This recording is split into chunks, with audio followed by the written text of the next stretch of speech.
Okay. We're here with the two Jigger Johnson 100-mile new course record holders. Lexi Jackson, 33:12. Beat the course record by 4 hours. Crazy. 4.5. 4.5. Sorry. correction. 4.5. And Conor Brown, 29:41. Took overall first place. Beat the course record by about an hour. Do we have a more... is it 50? It's 40-something minutes. 40-something minutes. Yeah. Okay. We'll get those correct. I'm excited. I'm pumped for this podcast. Appreciate you guys coming on. I guess we'll just start with, how are you guys feeling? We're like 4 or 5 days out right now. Physically, emotionally, mentally. Lexi, how you feeling? Physically, other than my stomach, I feel good. I just am still definitely in like a brain fog. Yeah. Like I've been taking the dogs for walks, and it feels like a mile takes like an hour. Yeah, I bet. I'm so tired. Yeah. Typical though. Yeah, Typical. Yeah, definitely. Conor, how are you feeling? Not too bad. I mean, I have a few things here and there, but I kind of expected it. Yeah.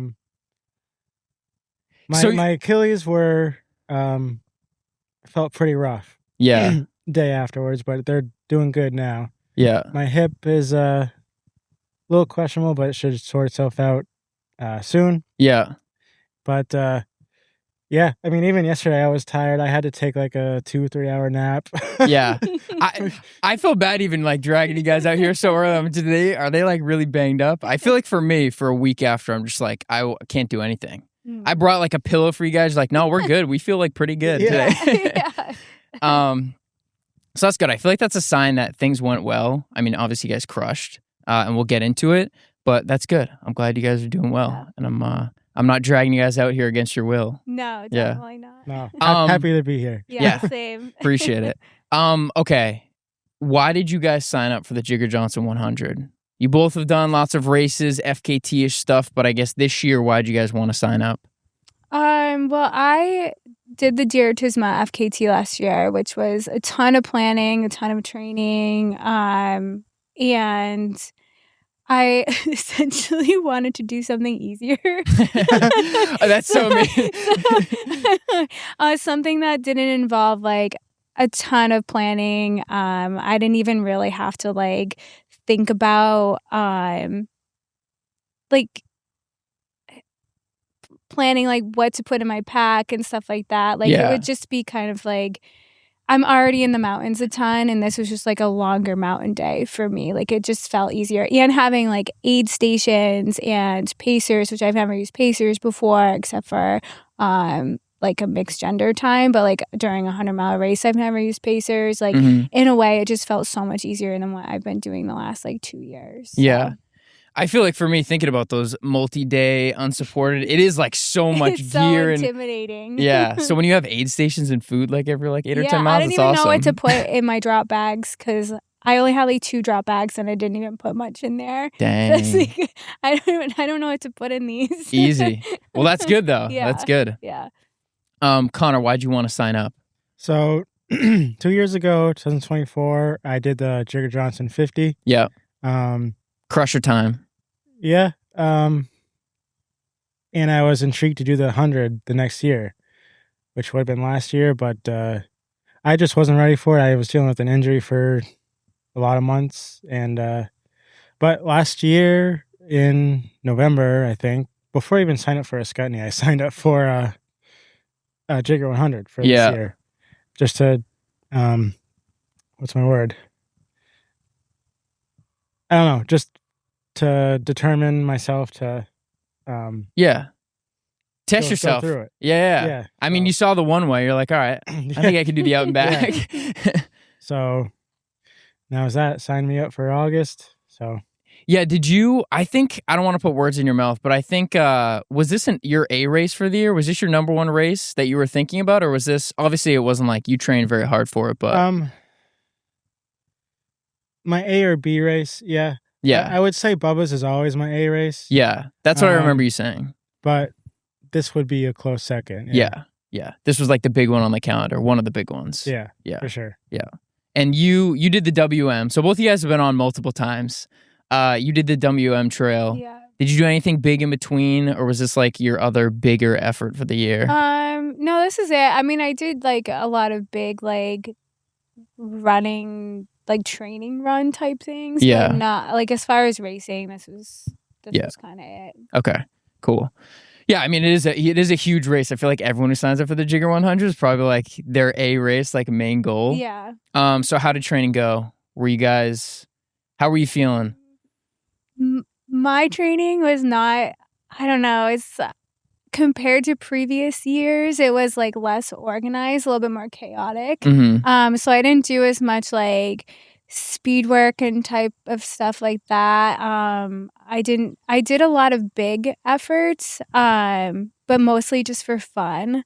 Like I think like 4 weeks before the race, Mike Connolly and I did like a 55-mile run in the Pemi starting on like a Friday afternoon at 4 p.m. That took 22 hours. Yeah. It was like the anti-FKT run because it was like in the Pemi, but it wasn't a specific route. And we started it at night and like, so like I did a lot of stuff like that, but I didn't do a lot of like harder efforts. So, and I lost a lot of speed after the Diartisma. Mm-hmm. So I was feeling strong mountain wise, but like I didn't have that leg turnover that I used to have. So that was a little concerning. Yeah. Something in the back of your head, like going into it. Yeah. And were you working with Joe still or no? No coach. That's why I was able to just kind of like do all this weird stuff and not really like train specifically. Yeah. Well, I feel like the Jigger, you just need to train a lot on that terrain. Right. Which is, so I'm sure you did a ton of that. Yeah, like you've done a lot of that. I did a lot of that. I was nervous because like there are like a lot of runnable miles in Jigger, and I was worried that I wasn't gonna have turnover, or I was gonna like my knee wasn't gonna be ready to do so much actual like flattish running. Yeah. Thankfully that worked out fine though. Yeah. The course really is like hard climb, hard descent, run a little bit. Right, hard climb, hard descent, run a little bit. Yeah. So you need to have both. Yeah. How were you feeling going into it? I was nervous. Yeah. Very nervous. Yeah. I don't know if I've been so nervous before a race before, because my training, I mean, we're always hard on ourselves, but I don't think I did enough, to be honest with you. I wanted to do more. It just hasn't happened. Every week I was taking like 2 or 3 rest days. Yeah. Just because, I don't know. A couple months ago now, I think I lost my job, and I thought I was like, okay, that's more time for me to train, go hard right before Jigger. Yeah. But that got in my head a lot. So just overall stress, or like just overall like figuring out a new routine. Well, I guess, and then like job searching is terrible. Yeah, I bet. And I was just kind of, I don't know if you want to say depressed, but like just a little sad. Yeah. About the whole thing, and just unmotivated to run at all. Yeah. My long runs were still like 20 miles, but I wanted to do more because I felt like a consistent 20-mile run was not enough. Yeah. For a 100-mile race. Yeah. So, but yeah, it worked out. But it was, but it was. I even 3 weeks before, a little less than 3 weeks, I tried to do a double Prezi, and I DNF'd that. So I'm like, crap. So this is not good. I wanted to ask about this because I was doing a southbound Prezi, and initially I thought you and Clark were going to join us. We were going with a group. Yeah. We went with a few guys. I showed up at the trailhead. I was like, what? Conor and Clark aren't here? But you guys started at Highland Center, and we're going to meet us as we were coming southbound and do like kind of an out and back day. We went a little bit slower. You guys went a little bit faster. Who knows? You met us at Jefferson. Right. So you did an out and back to Jefferson. How many miles did that end up being? Do you remember? 22. Okay. 22 with 88K, I think, or 8,800. Yeah, feet of climbing. Okay. And then 2 days later, you went for the double Prezi. Yeah. So this was like, yeah, I remember you saying that. And this was like 3 or 4 weeks before the race, which is like, I feel like a good time to get a big last, like either training camp or a big effort in. But then you DNF the double Prezi. So I wanted to ask about like why did you DNF? Like, were you know, what was going on with the DNF? And then was that like in your brain, not a bad way, but like, oh my God, if I can't do this, you know, if I can't do a 50 or 60 mile weekend, can I do, like, how did that all feel? That was in my head. Yeah. For sure. So why I DNF'd the double Prezi, I tried to better my time from 2 years ago because I included Jackson and Webster. Mm. Although 2 years ago I went from Jackson Webster Trail. This year I went from Webster Cliff. Okay. A little bit harder. For funsies. The whole first half was great. I probably went out way too fast, way too excited. Yeah. And then that climb back up Valley Way was just complete opposite. Yeah. I think my legs still felt good, but my stomach was just not good. I felt like throwing up, and I also included Watson Path too, which was probably a mistake. Yeah. As well. And yeah, once I got, I think, just below tree line of Watson Path, I don't know. I just did not want to go on. Yeah. So I took a decent break at Madison Hut. I'm like, I just got to get to the hut. I had some coffee and I was hoping for soup, but I didn't get any soup. And then I texted my wife, which was like, I think I'm just going to quit. She's like, no. Wow. She's like, no, you gotta keep going. I'm like, oh. Wait, hold on. This is not crewing Bubba's or a Scutney. This is yeah, this is just a training run. Training run. I'm like, oh, what the heck? Yeah. So I'm like, okay, whatever. This will be a cool story. If I'm down in the depths right now, and I just suffer through it, I'll just try to get through it. Yeah. I was moving, but not fast at all, and I ended up just bailing down Jewel Trail. So it was like a Prezi and a half, but yeah. Because if I kept my pace, I would have probably got home at midnight. Yeah. So couldn't do that. Yeah. I feel like it's still a good training camp. Like, you put in a lot of miles, a lot of vert, you know, a few weeks before, so it was probably like still productive. Yeah. But I think mentally it was probably like, oh man, right, I quit. Yeah, I quit. So was that one of the big like stressors leading up to race week, like stressing you out, or just like the lack of training, or everything? Well, yeah, I thought I had a lack of training because, however many miles I did on that DNF, that was my biggest mileage since Wapak. Yeah. So what was it? The Wapak 50 in May. Yeah. And I think that ended up being 33 miles. Yeah. Like, oh my gosh. Like, my biggest training run since my last race is 33 miles. Like, not even a third of the race. Honestly, I think that's kind of good. I think it's pretty good. You don't want to go overtrained. Like, I think you got to be fresh going into these things. And you were really fit because you did the throwdown. You did a time trial up Lafayette, top 10 on the throwdown, run the whites thing. So, like, you were so fast. So I think it goes into, like, not overtraining. I mean, from my experience, like, I don't think you even need to do runs much longer than that for 100. I agree. Like, I agree.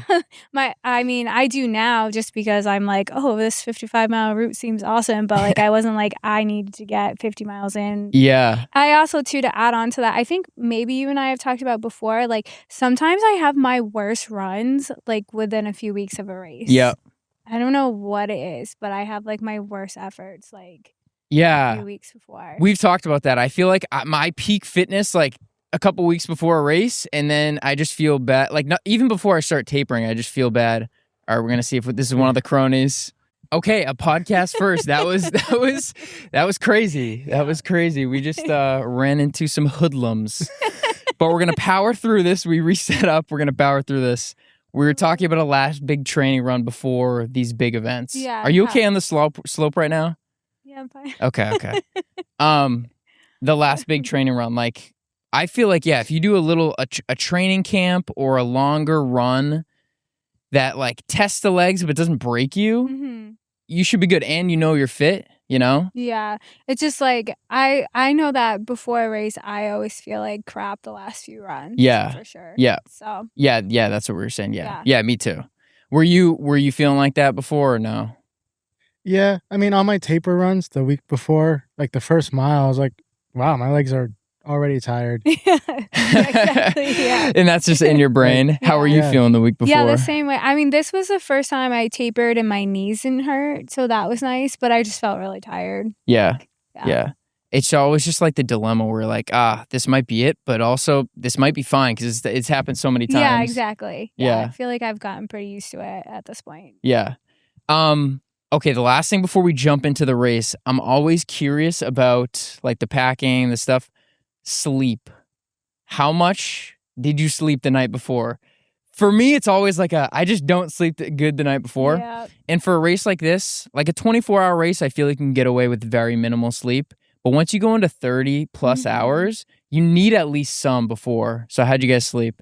I definitely didn't sleep well. Yeah. I was feeling a lot of pressure before this race. Like, I'm used to doing FKTs or races like down in Virginia, and like this was the first time doing a big race that was local where everyone knew me and everyone wanted me to win. I had bib number 1. Like, Dang. that was done totally on purpose. Like, so there was so much pressure, and that was really hard for me because I didn't want to disappoint anyone. Yeah. I think it's hard for everyone. And hand up, apologize for our preview podcast. Oh my God, no. It was so, I was like, I shouldn't listen to this before, but I did. And then just going to bib pickup, like soon as I got to bib pickup, that everyone was like, that's Lexi Jackson, she's gonna win. Yeah. And I just, my gosh. I just wanted to like crawl in a hole and cry. Yeah. Did you sleep up there the night before? I slept like at an Airbnb like 12 minutes away. Okay. And I just couldn't sleep at all. I slept like I have 5 hours, which I guess isn't terrible, but I feel like 4. If you can get 4, you're like, all right, fine, we can do it. Exactly. It helped that the race didn't start till 7 too. Yeah. So that helps. Yeah. Yeah. How'd you sleep? Not bad. It was hard to fall asleep at first, for sure. But I think once I was asleep, until like 4:45. Yeah. I did set my alarm for 5, but I woke up beforehand. I'm like, I'm just gonna get ready. Yeah. Just gonna get up. Yeah. Nice. Were you feeling the pressure beforehand? Yeah. Yeah. So that also the night before they released their podcast about the contenders. Or something. And I think Patrick Karen. the first name they said for the 100-mile was me. Yeah, you listened to it the day before, the night before. I did. I watched it that morning of when I was getting ready. See, the morning of, I can almost like get a little hype up, but the night before, oh my gosh. Yeah, I'm like, oh my gosh. All right. All right. I guess it is what it is. Yeah. Well, that's cool. I mean, you guys obviously built for it, like clearly. I think I texted you both like, just do your thing because you know this is what you guys do. But all right, we got to the race morning, 7 a.m. You're ready to go. I guess just take us through the first section. Ski trails up to Tecumseh. Is that where you got stung? Or did you get stung on the Osceolas? Other side of Tecumseh. Oh, the other side. Okay. Now. So, well, first of all, at the starting line, Marilyn made me go right in the front. Yeah. She was like, Lexi Jackson, get up here. Yeah. So we actually, Conor and I started out together. We ran together probably the first quarter of a mile. Yeah. And so that was kind of fun. And I really wanted to just get ahead the first few miles just so that I would already know what place I was in. Mm-hmm. And then I with Tecumseh, I just didn't want to get stuck behind like a Congo line. Yeah. So I did start out a bit strong the first 3 miles. Yep. And immediately people were off course. Wow. And so that road part or the trail kind of is like a V. And people kept going down one side of the V onto the road. And I was like, oh, this isn't the course. We have to turn around. And somebody kind of got in my face and was like, how do you know that? And I was like, because of the map on my watch. And that's when I was like, oh, I don't know if some people are prepared for this. Yeah. So I tried to get to the bottom of Tecumseh, just a little ahead of the big pack of people. Yeah, I think that's a smart move because there's a lot of people starting. I also really had to pee and there's no porta potties at the starting line. And so trying to get ahead enough that I could pull off trail, especially being a woman, now I'm around all these men and have to pull off trail to pee. So I was like trying to run really hard to just get like a break. Yeah. I would be mad if I had to like 3 miles in stop to pee. I would just be like, God, I should. Yeah, I stopped like halfway up Tecumseh. I was with like 2 people for a long time. And I was like, okay, guys, I'm finally going to pee. Yeah. And then, on the backside of Tecumseh, I knew that everyone kept saying there was bees. I knew there was going to be bees. And I was just so like engrossed in conversation that I forgot. And then I actually have a huge welt on my shoulder still. That's like super itchy. But I felt something on my shoulder and I was like, bee. And then all of a sudden you just saw them like swarming. Wow. So I got stung once and the person behind me got stung 4 times. Dang. Yeah. That's I thought somebody sent a pin. Was it Clark? I thought it was on the way up to Tecumseh. No, it was on the backside. The backside. Okay, so I just had that wrong. Okay, so that was like the expected bees. Yeah. Did they say anything about the bees of people or like or try to? Yeah, they did at bib pickup and at that morning. Yeah, and that's all they can do. Just like watch out. Okay. Did you get stung by any bees on Tecumseh? I did not, but I'm pretty sure I saw them. I saw the bees. Okay. I'm like, oh, that must be it. Yeah. Were you the first one through? Yeah. So you must have been like, they were sleeping and let me get by them and then wake up. That's what happened with like my little group too. Because like that first person didn't get stung. I got stung once. And then the person behind me got stung 4 times. Jeez. And then after the race, talking to people, every little pack, it seemed to be like that first person didn't get stung, but then the person behind them would get like, lit up. That's it. So maybe that's a race strategy for people.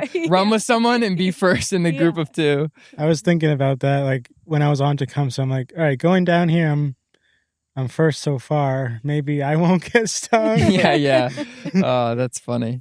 Somebody told me they got stung on Osceolas, which was a separate. Oh, wow. And I was like, oh, I thought it was on Tecumseh. But how did you start out? You started out like fairly strong. Lead. I mean, I guess I tried to be conservative. Yeah. But I guess everyone else was conservative too. I was like, I don't want to lead at first, but I kind of did. Yeah. Speed kills. I remember when I ran it my year, like people just flew on that first section. I'm like, you didn't know we're gonna be out here for 40 hours, 50 hours. So first section was smooth, like everyone feeling good. No bee sting, but it was really humid though. Yeah, it was real because we were all like freezing at the starting line, and then I think like just going up to Tecumseh, I was already dripping in sweat. Yeah, it was so humid. Yeah, humid out. Yeah, the weather, like we'll get into it for the rest of it, but it was like fairly good. But like you were saying, the humidity is just it's really there. Humid. Yeah, I think it was 80-something%. Yeah. It's pretty rough. Okay, over the Osceolas, any crazy stories you can remember, like still starting out strong, both of you guys leading the men and women's races? It was just felt like Patrick Karen ran with me from the aid station to get a video. Yeah. And I just said to Patrick, I was like, I feel so weird right now. Cause like, this just feels like a normal, like I'm up on these mountains all the time. Yeah. I looked and that was my 31st Tecumseh. Dang. So like I've done these mountains so many times and it just felt so weird to be like in a race with a bib on. Like it didn't even really feel, and you're passing like hikers and stuff too. So, and like at some point some of the hikers started to be like, oh, are you in a race? How long is it? Like, oh, are you in the lead? Like, how long are you gonna be out here for? And it just felt really like surreal. But also like just I slowed down a lot once I was alone. And it just felt like any other day for a long time. Yeah. I would say that's a good. You think that was like a good feeling, like a comfortable, like, all right, we're just doing what we do? Yeah. Nice. Yeah, it is weird, because I've been on the course as well, like during the race, and like I don't think they really notify people, or so everyone out there are just like, oh, what are you doing? Or like, how long did it take you? At the end, you're like, don't talk to me. But the aid stations don't say like Jigger Johnson 100. Yeah. And I think people are used to there being like tents in parking lots. Yeah. Like on a summer day, you go do Franconia Ridge, like the forest rangers are in the parking lots. Yeah. That's a good point. I think people are kind of already used to that. Yeah. Or like trail magic for AT hikers. So I think when I was passing people going up Osceola, some people were just really confused. Yeah. And you're like, I need to go by you. Yeah. Like, yeah. How'd you feel over the Osceolas? Good. Yeah. I mean, this is early in the race, so this is like expected, like just feeling good. Yeah. Did you feel like you paced that first couple sections? Because for me, I feel like when I remember doing it, Tecumseh, I was like, all right, went a little bit fast, but Osceolas is when I like settled in to like, all right, hold for me too. I did know there was a Strava segment for Stop it. For the starting line to the Osceola aid station. Oh, okay. And so I did kind of want to get that segment, but also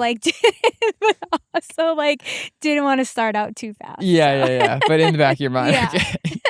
That's good. Did you get that segment?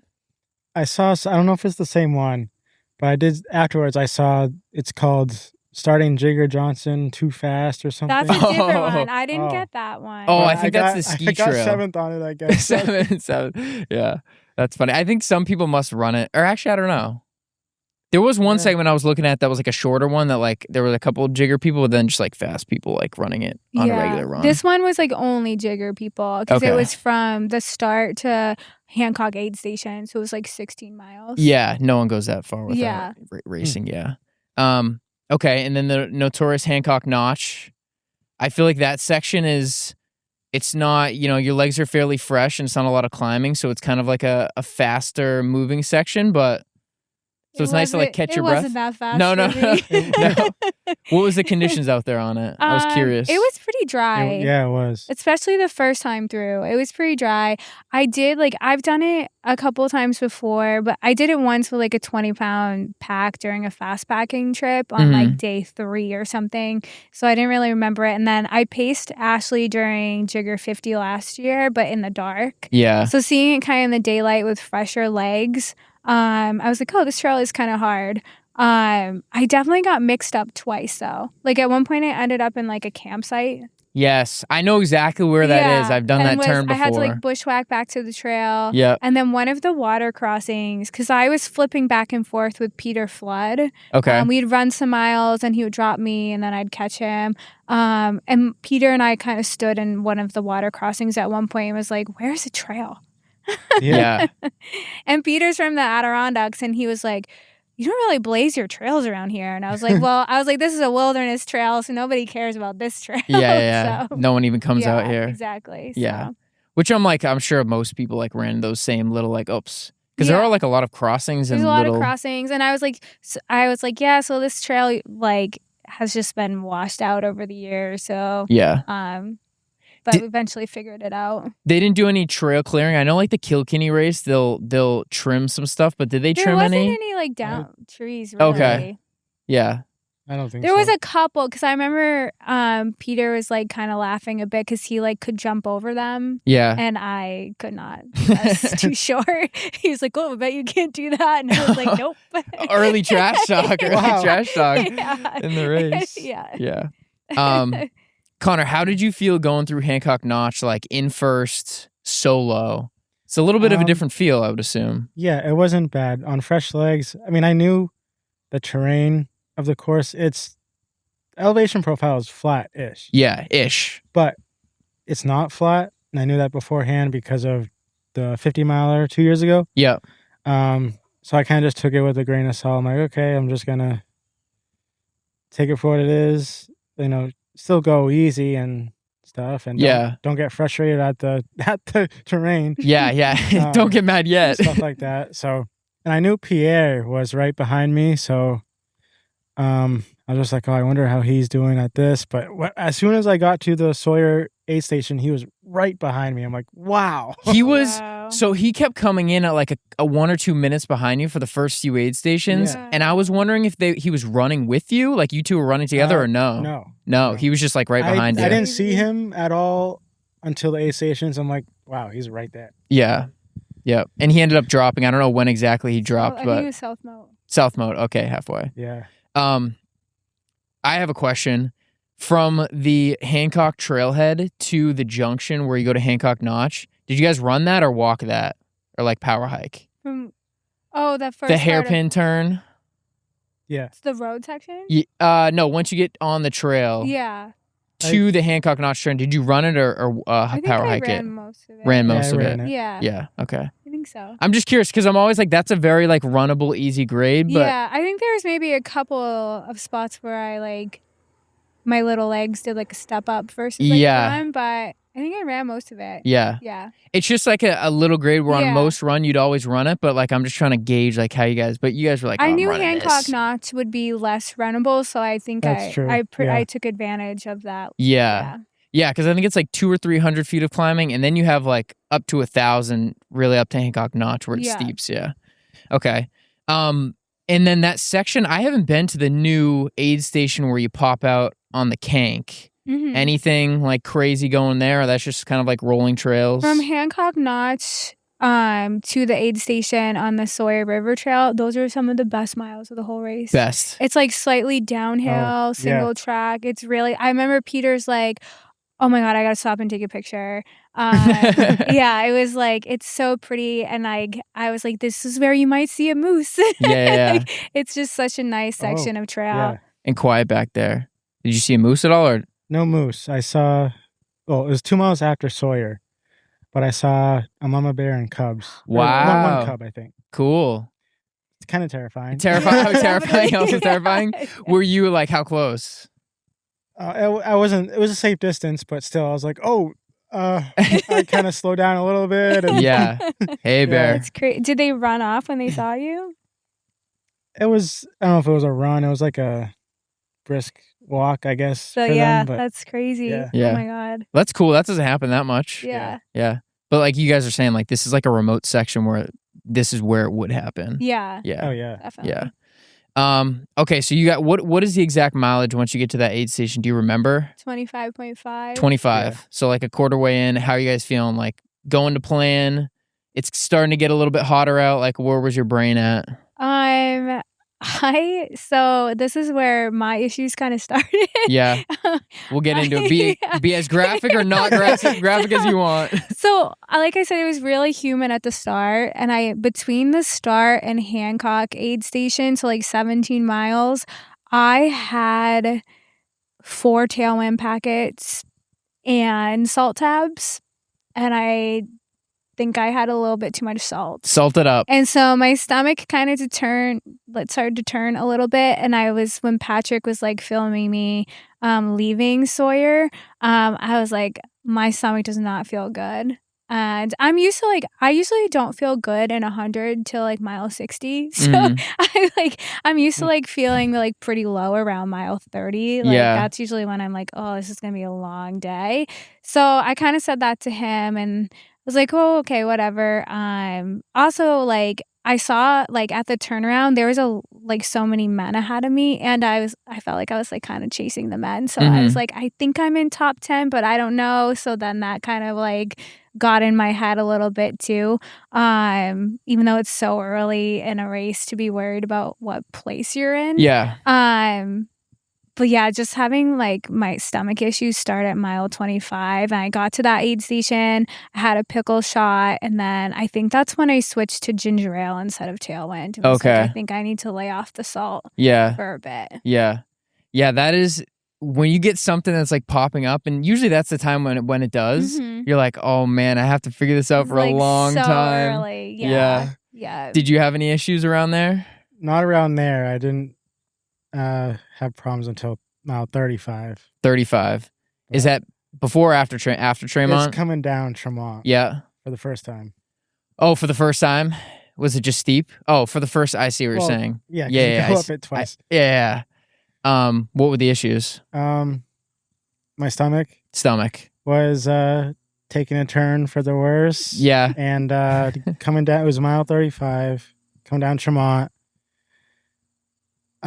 Within a couple minutes of each other, I threw up 3 times. Wow. I think I threw up everything I had. I think that makes me feel a little bit better. Wow. Yeah. That's crazy to me that you guys in that section are having issues. Yeah. I mean, I'm sure it's not nearly as bad as what she had, but yeah. But because my biggest problem, I think, for running is eating while I run. Mm-hmm. So I set an alert on my watch every hour for a nutrition alert. Eat something every hour. And I was doing really good on it. And then coming down Tremont, I think I lost everything I had Oh, no. Yeah. that day. Oh, man. So I'm like, crap. Yeah. So did you start like when that happens, you like, all right, I need to get calories in, or do I just like, did you take a minute, like let my stomach settle, give it some time and then start eating again? Or like what was your game plan to get that food back? So at that point I was just focused on getting to Bartlett aid station. So I did the last little bit of trail, did the 2 miles of pavement and then to the experimental forest. I'm like, I just got to move like smartly, not too fast, move smartly to the aid station and kind of have a little reset, I guess. Yeah, reset. Yeah. Which is good, like at those aid stations. Yeah. Dang. So that's, so a little bit of like doubt, like, oh man, is this happening? Is creeping in? Yeah. Yeah. Yeah. I think one thing that helped me a little bit is when I was going Tremont, I bumped into Patrick Hallahan, and he was feeling worse than me. Yeah. And I had never met him. I was like, wait, are you Patrick? And he was like, yeah. And I was like, oh, I expected you to be like way ahead of me. And he was like, no, I'm having like a really tough time. And then we hiked up together and we chatted just about like our dogs and stuff, and it was a little bit distracting, which was nice. And then when we got to the summit, he was like, I just need to pause for a second. And so like passing him was like, oh my God, I just passed Patrick. Yeah. And that's when like that downhill, my stomach was definitely rough, and I bumped into Sam Johansson. Oh, yeah. Yeah. And we ran a little bit together and going down, and it was his first 100, and he was like, do you think I'm starting too fast? Like, do you think those boys are starting fast? Do you think like some of them may drop? And he was like asking me all these like questions. And so I got to play like Ultra Mommy for a little bit and talk to him. And so that was like a distraction too. And then right before Matt LeBlanc was out there taking pictures. Cool. And then right before we hit 302, I had to stop to poop. Yeah. So I was like, okay, see you later, Sam. Yeah. Have fun. Yeah. That's so funny you say that, because I in my 100, I remember that section I didn't feel good. And it's like it's you know, depending on how competitive you want to be, sometimes you don't want to be like, it feels good to like just drop people, like go by people. But I remember I was feeling bad, and I came up on, it was Tyler Kuntz, Keith Nadeau, and Tristan Baxendale, who were like really all strong runners.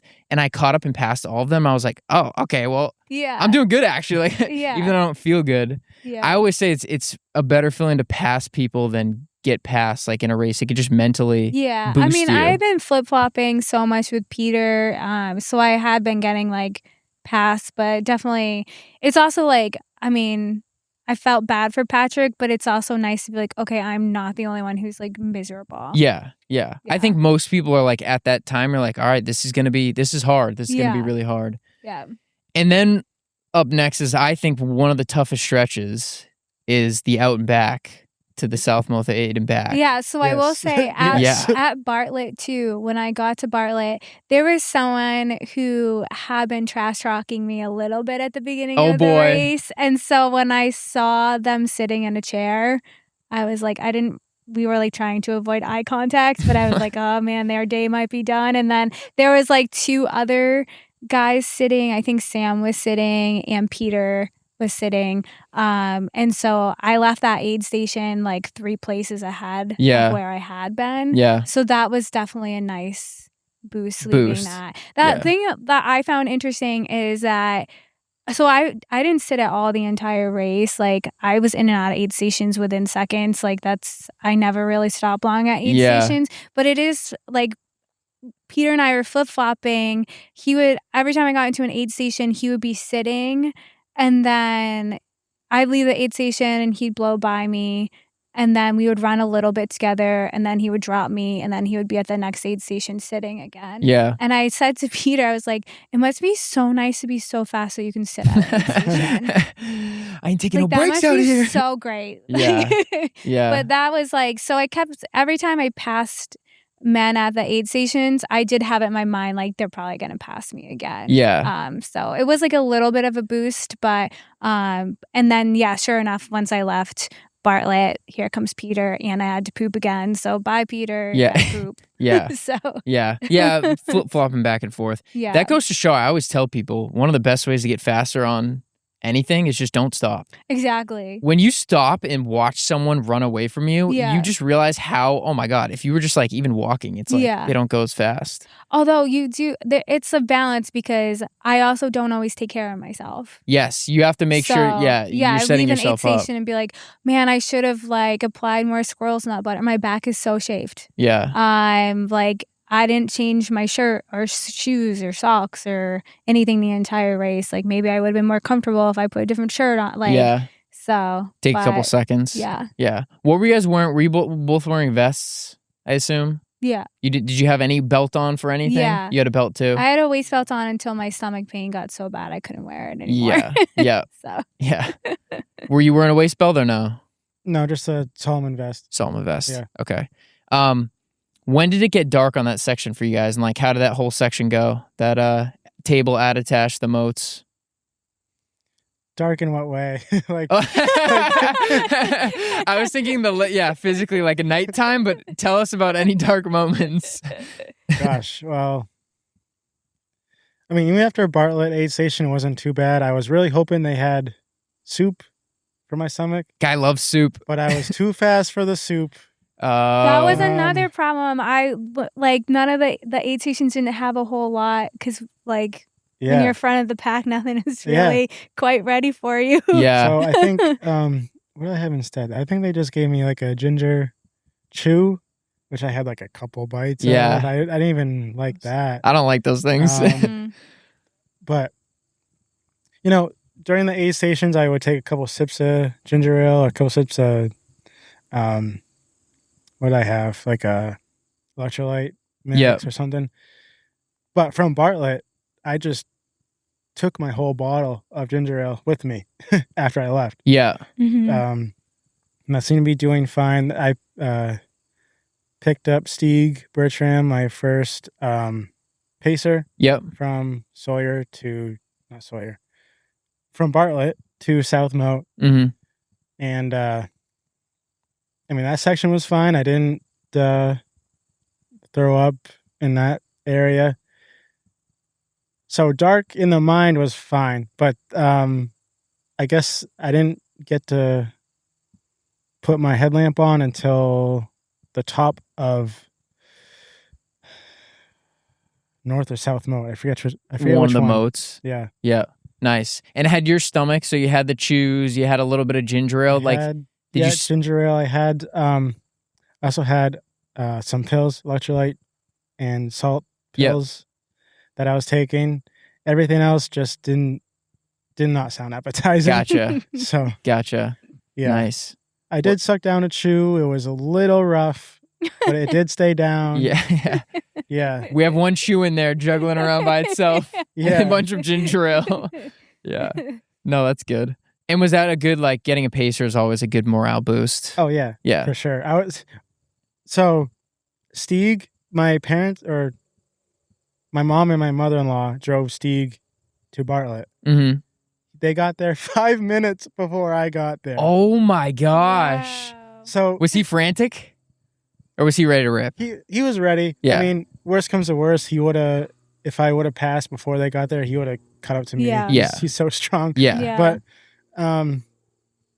so coming off Tremont onto 302, I had a little bit of service, so I checked my phone to see if they were ready for me. Yeah. And I saw my wife and my sister were still at the hotel at Larva Valley. I'm like, oh no, that's not good. That's not a good But I start. also saw that my mom was in Lincoln 44 minutes ago when I got on the pavement. I'm like, okay, that's good. that might be good. Yeah, that's good. But still not ideal. Still not ideal. But yeah, they made it with 5 minutes to spare.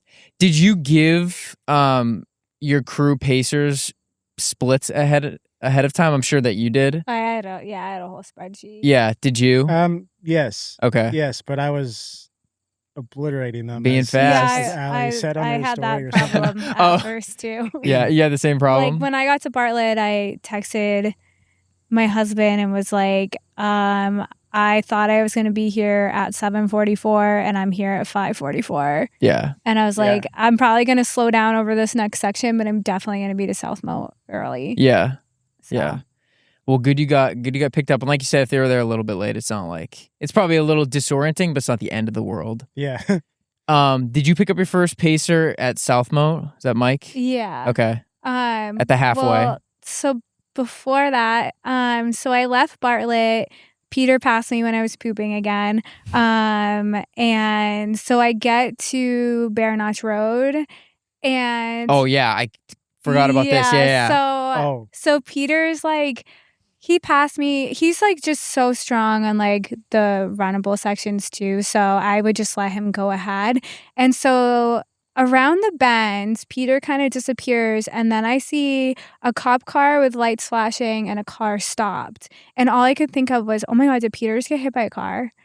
Oh my God. And so I'm like, that's not. So I'm like freaking out. And then I get up closer and I see Peter kind of like talking to a cop with his arms waving and stuff. And then he turns around and starts walking towards me. And I go, what's going on? He goes, race is canceled. What? And I go, I used curse words, but I was like, what? And so he goes, yeah, there is a dead motorcyclist on Bear Notch Road and they're closing the road to reenact the scene overnight. Horrible. And I'm just like, in my head, I'm like, no, they aren't. And so I go up to the cop car and I look on my watch and it says that the Attitash trail is in 475 feet. So I kind of stick my hand in the cop car window and I was like, we are turning in 475 feet. Yeah. And he's like, I don't care. Race is over. We're closing the road. And I go, no, we are turning in 400. And now I'm cursing, like, we are turning in 475 feet. And he's like, yeah, but you're not supposed to be on the road. I go, we are not going to be on the road. Yeah. Like, if the car accident happened down there, we're not going down there. And he goes, well, where are you going? And I'm like, to the effing Moats. And he's like, so you aren't coming back here? I was like, no. And so he's like, okay, well, if you're just going there, you guys can go. And I go, well, what about everyone else? I was like, you have to go back and like talk to people, like let the other runners through. Yeah. And so we just kind of ended at that. And then once we left the cop, I look at Peter and he goes, I don't even know where Bear Notch Road is. I go, you're on it right now. I was like, thank God I caught up to this cop. Yeah, you were probably one of the only people that knew exactly like the course and stuff. I'm like, oh my God, we're on the road right now. So then we're climbing up Attitash and I start crying because I was like, holy crap, there's a dead guy. Yeah. So then I start crying and I think Peter was kind of like, okay, girl crying, I'm going to go separate ways. Yeah. And that's kind of mean in some senses, but yeah. Give her a moment. Like, she'll just let her hang. So then I start trying to call Marilyn to let Marilyn know, and I don't really have cell service. So I texted her. My texts weren't going through. I texted Mike. My text went through to Mike, so Mike texted Marilyn. Yeah. And then I'm like, this is like, I'm moving. My adrenaline is pumping, so like I'm actually moving up table pretty fast. Yeah. And I get Marilyn on the phone, but there's like breaking up and I'm like, they let us through, but I don't think they're gonna let people get to the aid station. Yeah. And she was like, okay. And now I found out after the fact that Marilyn called the cops and they said, no, sorry, your race is over. Yeah. And she had to convince them as well to let the runners through. Dang. Wow. Well, so the race was canceled for like 4 minutes. Yeah. And you saved the race. That's what I said afterwards. I was like, anyone who gets a belt buckle owes me a thank you for cursing out a cop. Yeah. That is crazy because I remember I saw something about, I think you might have posted about the cop first. Yeah. And saying cancel the race. And in my head, I was like, this is just, I had a cop stop me one of the years when I was running on the road, like some guy being a jerk. But then when I was like, oh, there was someone died, I was like, that might actually cancel the race. Right. And I wasn't sure too. Like, so then I didn't have cell service and I just wanted to focus on running. Yeah. So the entire time over the Moats, I had no idea if there was a race anymore. Yeah. Wow. No that is idea. Because it is something like when someone dies, like they could just cancel it. And I wasn't sure, like, what are Air Vipa's rules about but then with what happened at Cocodona, the race continued. Yeah. So I didn't know. And I was like, okay, if I get to South Moat and this race is canceled, what am I doing? Yeah. I was like getting my drop bag, and Mike and I are just running another 40 miles like somewhere else. Oh my gosh. I want that 100 on my watch. So like I'm running 100 miles. Wow. Okay. So I think that's when I posted once on Instagram, and I was going up North Moat, and I posted a video of me running, and I said, 3 shits, 1 fight with a cop. I'm still going.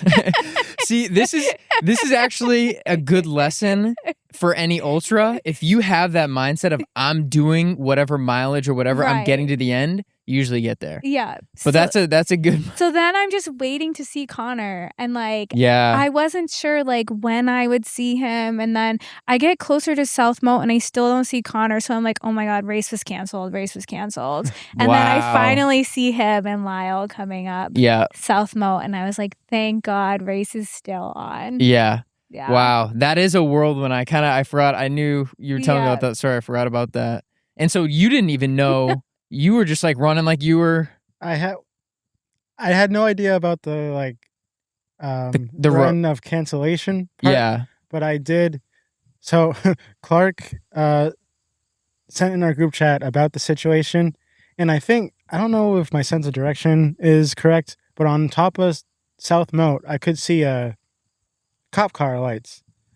I don't know if it was from Bear Notch Road or from somewhere else. Could have been really different. But he sent like a link or something that said like it could affect pacers being dropped off, blah blah blah.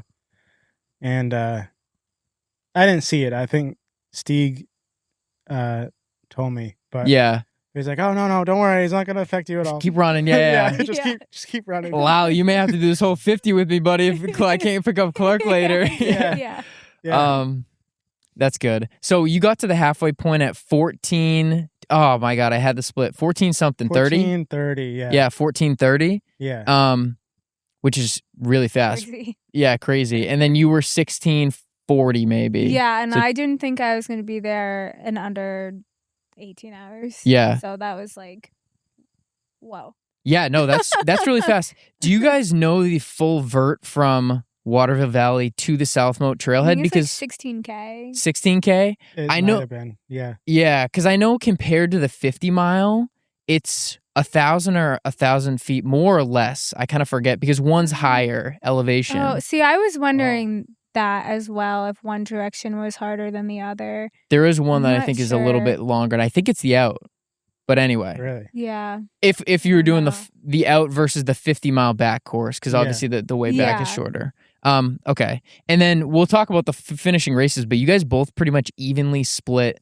So you were like 14. You were like a little bit 30 minutes slower on the back half, and you were like maybe 20 minutes slower on the back half. But it's like a pretty even. Oh yeah, really? But the back half is easier though. It's easier, but I think it's still like. It is an out and back. I mean, obviously I'm just like typical runner after a race where I'm like, I feel like I did the back half hard. so slow. Yeah, I should have pushed harder. Yeah. When I got there at 16:40, I was like, oh my God, maybe I can do like 32 hours. Yeah.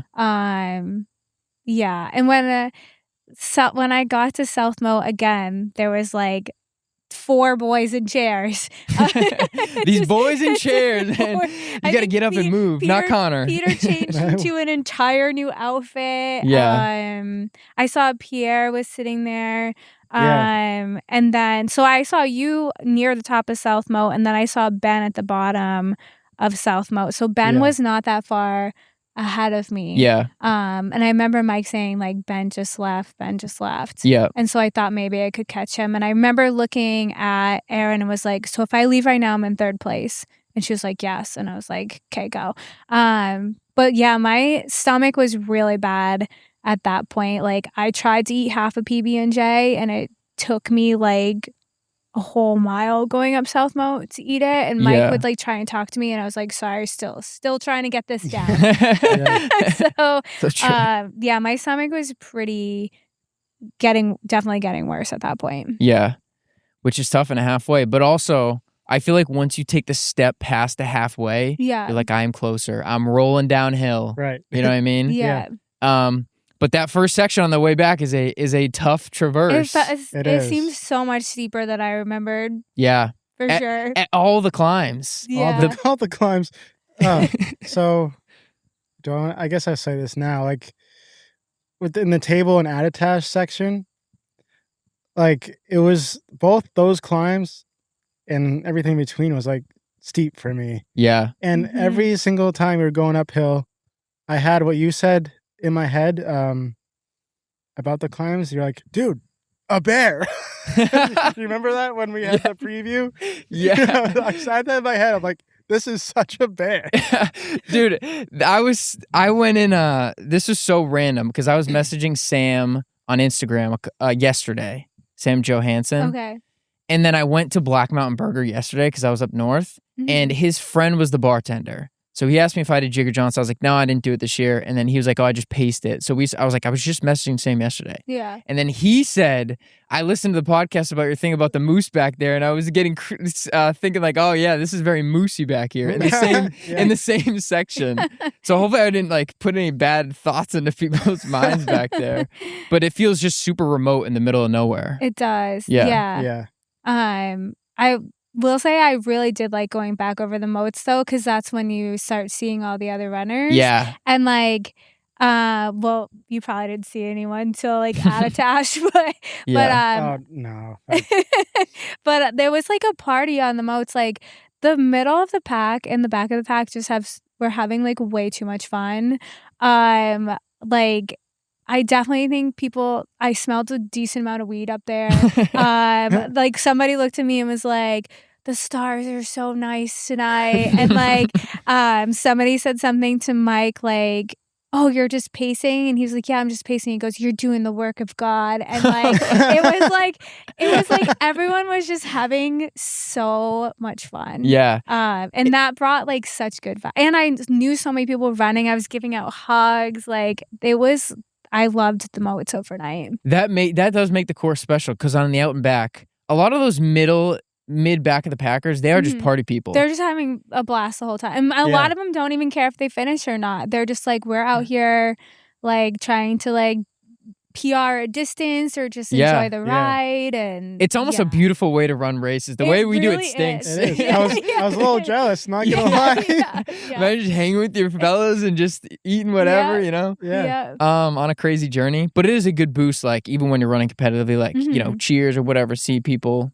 And everyone kept telling me, second place is right there, go get them. And I don't know. So I actually don't know how far. I think Ben was only 17 minutes or I forget ahead of me at Bartlett too. But there also were at least 2 men that got turned around on the Moats and were heading in the wrong direction. Wow. Ed Clifford was one. Really? Yep. Oh. And then some other kid we saw was like, yeah, dude, I sat on a rock and got up and went like a half a mile the wrong way. Oh my God. So that happened to 2 people. Wow. So like, I think 2 people thought like, okay, well, the next male is right in front of you because it might have been like Ed. Yeah. Yeah. So like, I was like, I kept saying like, where is Ben? Where is Ben? Everyone keeps saying Ben's right there, but he's not right there. I've been lied to. We would have caught him by now. So yeah. A little bit of confusion there. Yeah. That is part of me is like, God, get it on your watches, people. Make sure that you stay on, this is a big deal to stay on it reminds route. me of that story of the older woman in Maine who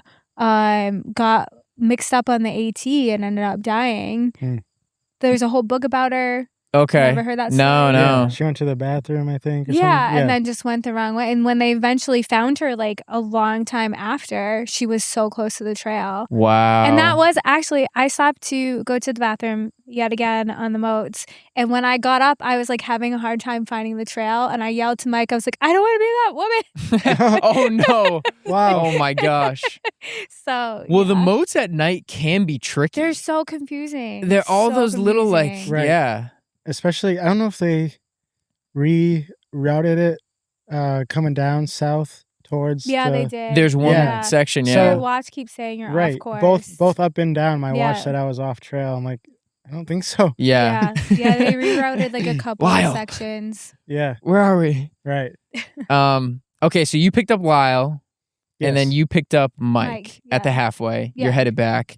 When so that section we kind of talked about it a little bit, but as you're coming over Attitash Table, we talked about it. Every of those climb is steep. Like, it's horrible, and like I'm so short. There's like points where I'm like, let me get. Yeah. And that was and I thought too. South Moat, I saw a light coming up, and I was like, "Here comes Peter again. Yeah, this fresh new outfit coming to pass me yet again." And then the lights just went away, and so then going up Table, I see another. I could hear Mike was like amazed. I could hear poles from so far away. Wow. And he was like, "Nobody's there." I was like, "No, I hear the poles coming." Just dialed in. And then I heard somebody was coming, and I go, "Peter?" And he was like, "No, it's Aaron." And I was like, "Aaron? Oh. Who's Aaron?" And so then he passed me, I think, going up Attitash. Yeah. So now you're sitting in 4th overall, but fourth. first, first female. Yeah. And we were talking about him a little bit earlier. 18 comes out. But I didn't know he was an 18-year-old until I saw him at Bartlett in the daylight. Yeah. And I actually thought his pacer was the one that was running. I thought he was pacing the, like, I don't know, I was very confused. Interesting. Yeah. And on the near the top of Table, we started hearing an owl, which I'm scared of owls. They've been attacked multiple times. Mm-hmm. And then we heard a huge tree fall. Wow. And it was not windy, and it was so loud. And so it was like, "Aaron, are you okay?" My God.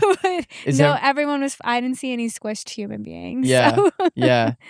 Anytime I hear something like that in the woods or like something fall like once in a while, I'm just like, "Whew, it wasn't my day." But it is a reminder. Like anything can happen terrible. out there. Yeah, it was terrifying. And the owls, that's just like I feel like running in at the Unks a lot. There's just so many owls over I've there. been swooped on so many times. They're mean over there. Yeah. Okay, coming into Bartlett again. Mm-hmm. There, I remember one section from that race. I remember I was with Mike King.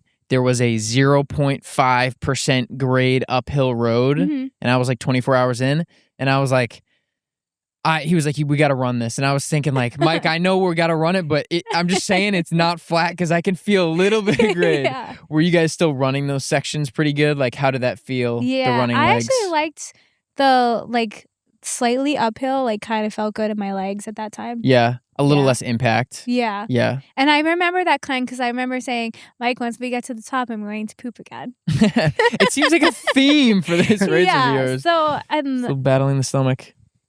Between the pooping too, there was also lots of farting as well. Like I was just in so much pain the whole time. Yeah. So that's why I was like so happy that I was with Mike because we've done so many long things together. Yeah. So I was like comfortable because it would have been even worse if I was with someone I wasn't comfortable with and I was just like holding it in and not just like So Mike was very good. I was like, all right, gotta poop again. See you in a minute. Yeah. It's always good to have a little bit of familiarity with your pacer. Yeah. And you guys have done so many miles together. Right. Yeah. How were you and Lyle doing? Heading on the road stuff, go over to Tremont. The road,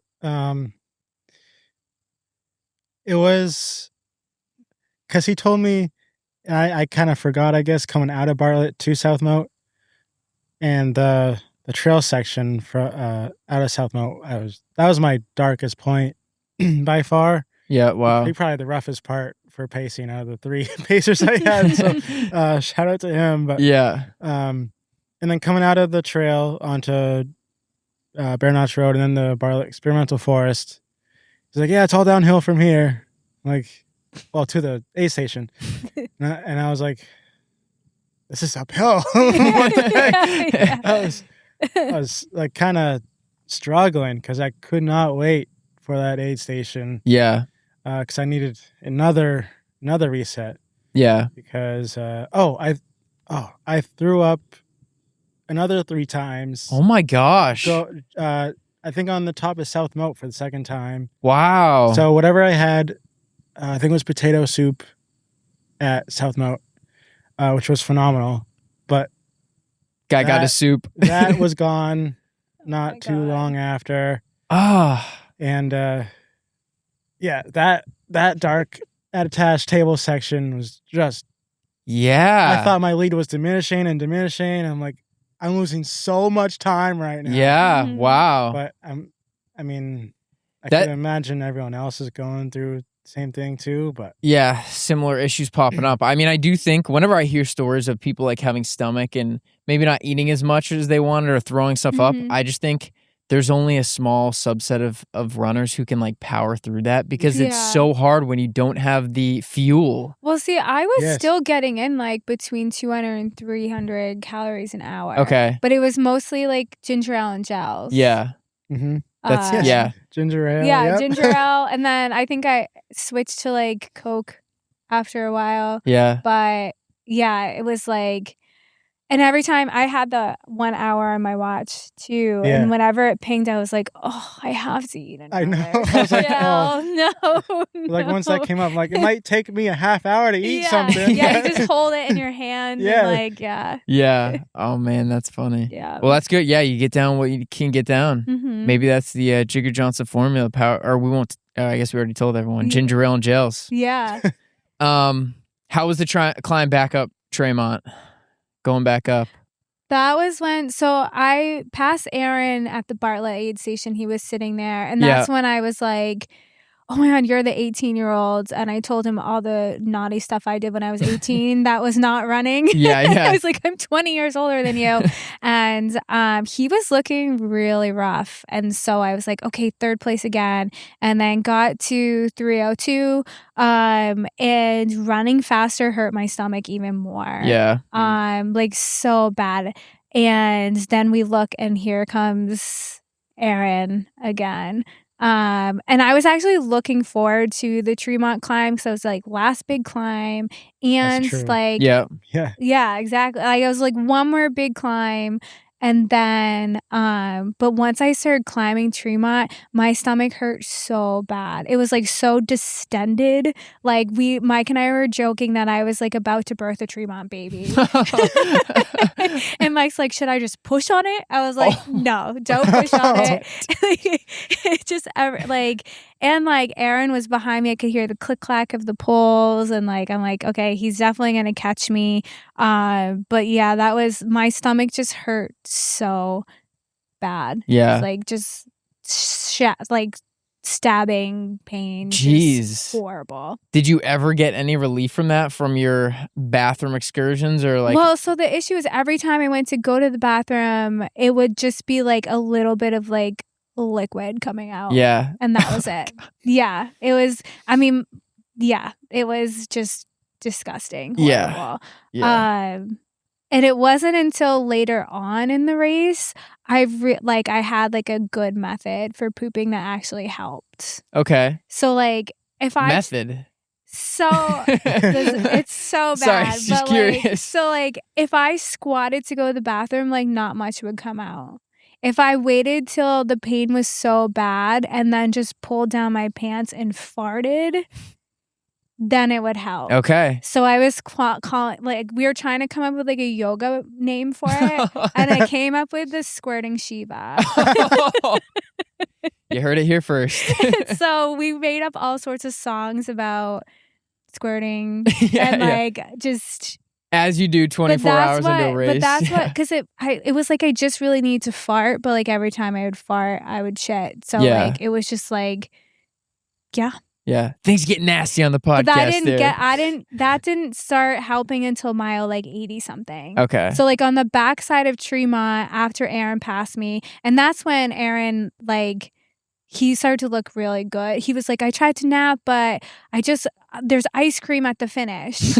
And then he just like took off all excited about ice cream. We were talking about that too. That's crazy. All you had to say ice cream. And he was gone. And so I sat down on a rock like towards the bottom of Tremont, went to the bathroom one more time, and then Mike was like helping me refill my bottles, and I was like reorganizing my pack, and I had like my cry face. I didn't want to cry. It looks like it's like a mix between a cry face and like a dog about to puke face, and I was like, and Mike was like looking at me like, please don't cry, please don't cry. Yeah. But I just like, all I could think of was like, I have like 20 plus more miles and I don't know if I can do it in this amount of pain. Yeah. Did you cry though? You held it in? I held it in. Yeah. Yeah. That is it. That is like you get in these ultras, you're like, I've been out here for 80, 86 miles. You're like, I have 20 miles is hard in the mountains. Yeah. Yeah. Well, and too at Jigger, you get to mile 86 and you still have over 20 left. Yeah. It's crazy. And like any other 100-mile I've done, when I get to the 24-hour mark, I'm like about to finish. Yeah.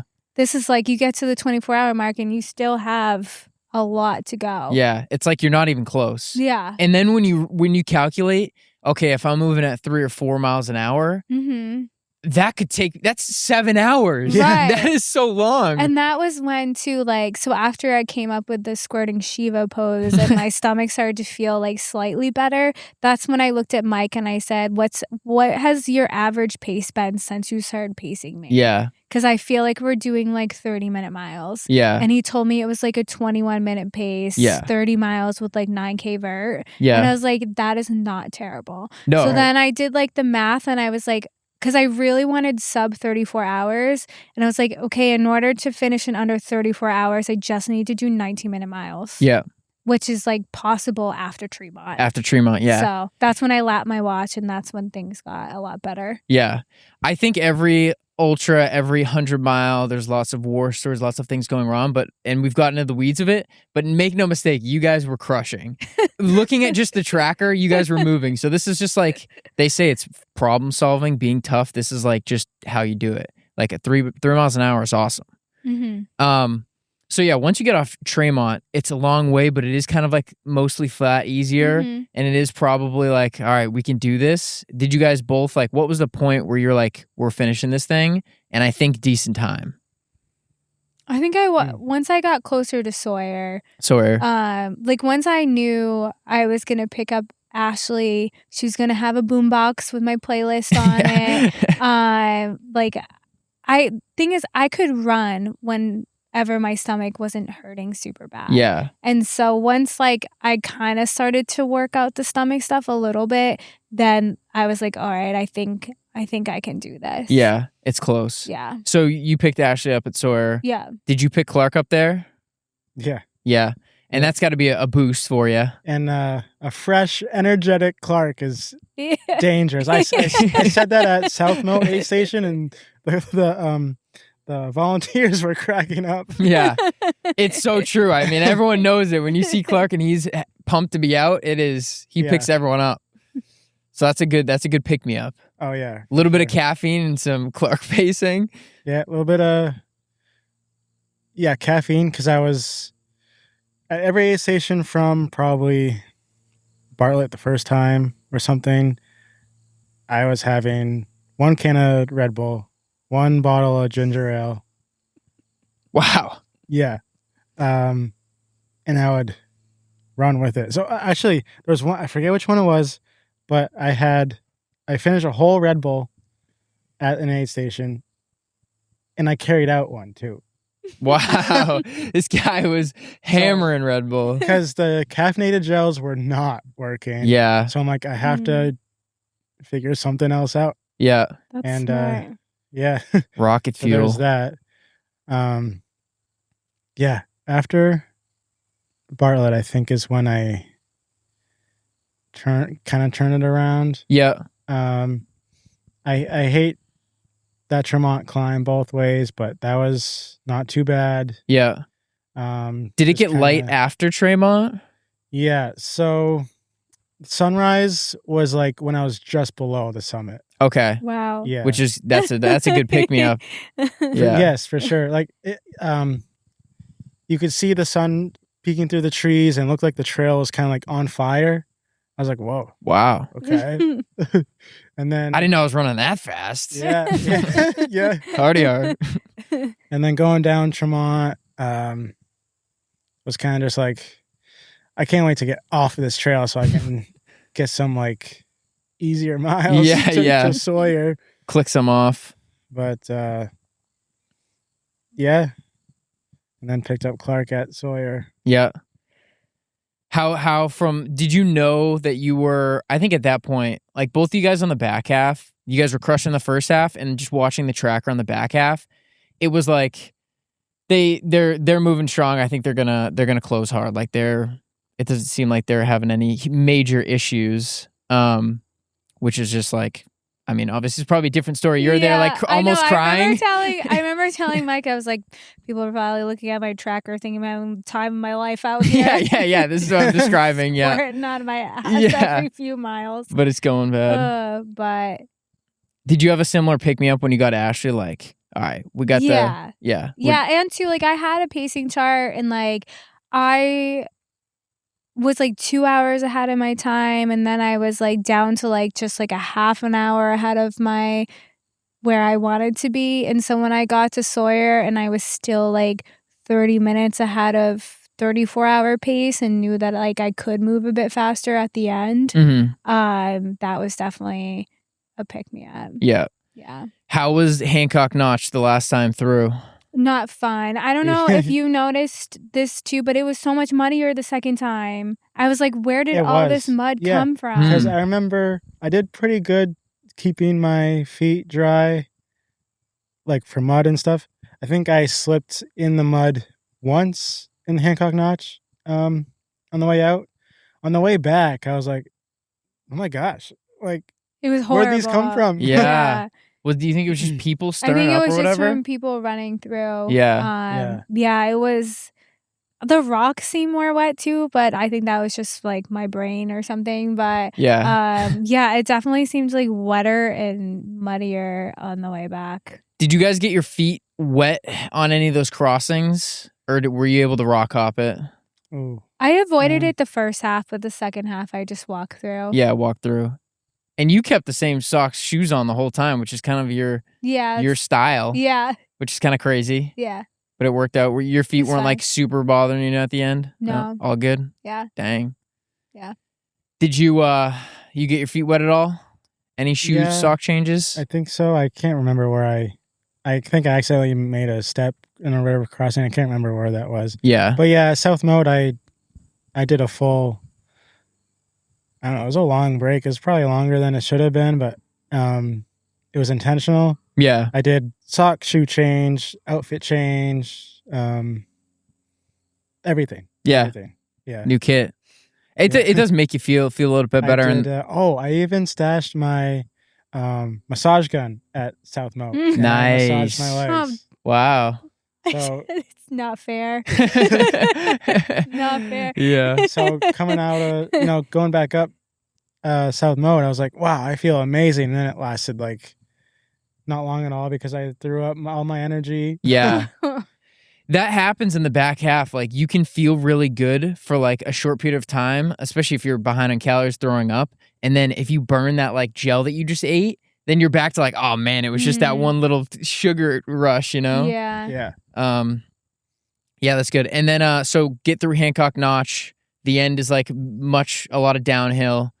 How are you guys feeling, like bringing it in, like ready to be done? Classic 100. I was so worried about getting passed again. Really? I actually had Ashley check the tracker to see how far. I thought Sam was going to pass me. Okay. And I forget how far behind he was at Bartlett, but it wasn't like super far behind. And I felt like it took me so long to get over Tremont that I was like, he's got to pass me at some point. And I really didn't want to lose fourth place. Yeah. But there's like no cell service, so it took her forever to look. And then I forget when she said he got to Sawyer, but then I was like, okay, I have it. Yeah. But I was pushing hard.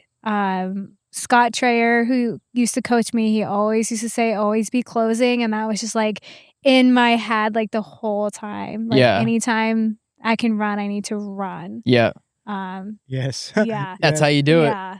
I know, that's especially like on that course. Like if you can run while you can. Yeah. Obviously the end's a little bit different, but there's so many sections where it's just really hard. Yeah. And you always be closing.